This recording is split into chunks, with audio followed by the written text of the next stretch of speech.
Halo, bertemu lagi dengan Ibu Lea. Kali ini kita akan membahas mengenai jurnal penutup untuk perusahaan perseroan. Perusahaan perseroan memiliki struktur modal berupa saham. Para pemegang saham tidak boleh melakukan penarikan pribadi, tidak boleh melakukan prefer. Untuk perusahaan perseroan, dia akan berlaku laba ditahan. Apa itu laba ditahan? Laba ditahan merupakan laba yang tidak dibagikan kepada para pemegang saham. Tapi kalau laba yang diperoleh dan dibagikan kepada para pemegang saham itu namanya dividen. Jadi jika kita memperoleh laba bersih, kita akan bagi pada para pemegang saham namanya dividen. Lalu sisanya yang kita tidak bagikan namanya laba ditahan. Untuk menutup jurnal-jurnalnya sama seperti perusahaan perorangan kalau kita mau menutup pendapatan.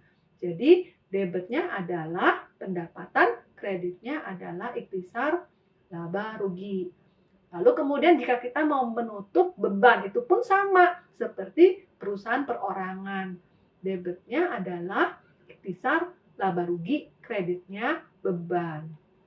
Nah, sekarang misalkan kita memperoleh laba nih 10 juta. Nah, bagaimana jurnalnya? Kita akan tutup. Debitnya adalah ikhtisar laba rugi, kreditnya laba ditahan sebesar 10 juta. Nah, kenapa demikian? Ikhtisar laba rugi untuk laba. Ya, seakan-akan dia itu bisa menambah modal. Modal itu akan berpengaruh ke laba ditahan, sama. Jadi saldo normal modal dan laba ditahan itu sama di kredit. Sehingga kalau ada laba, dia akan bertambah di kredit. Kreditnya laba ditahan, debitnya adalah ikhtisar laba rugi. Nah, bagaimana kalau ada pembagian dividen? Nah, jika ada pembagian dividen, kita akan tutup. Dividen itu normal balance debit.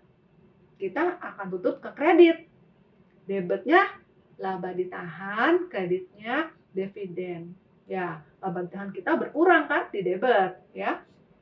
Nah, itu adalah bagaimana kita melakukan jurnal penutup untuk perusahaan perseroan. Jika perusahaan perseroan mengalami kerugian, maka jurnal penutupnya yaitu debit laba ditahan, kreditnya ikhtisar laba rugi sebesar nilai rugi yang dialami. Jadi pengertiannya yaitu rugi itu saldo normal debit seperti beban ya, dia akan mempengaruhi modal kita jadi berkurang. Modal itu sama saldo normalnya dengan laba ditahan di kredit, jadi akan berkurang di debit. Debitnya laba ditahan, kreditnya ikhtisar laba rugi. Nah, sekarang kita masuk ke contoh soal. Sebuah perusahaan perseroan memiliki pendapatan 100 juta. Nah, satu-satu ya, kita tutup nih 100 juta ini debit pendapatan, kreditnya ikhtisar laba rugi 100 juta.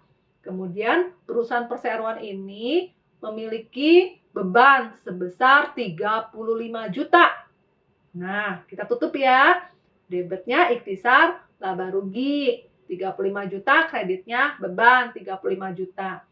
Nah, kalau kita hitung 100 juta dikurangi 35 juta, artinya laba yang diperoleh oleh perseroan ini 65 juta. Maka kita buat penutupnya. Debit ikhtisar laba rugi, kreditnya laba ditahan 65 juta. Nah, untuk perseroan ini dibagikan dividen sebesar 55 juta. Jadi kita buat penutupnya. Debit, laba ditahan, kreditnya dividen 55 juta.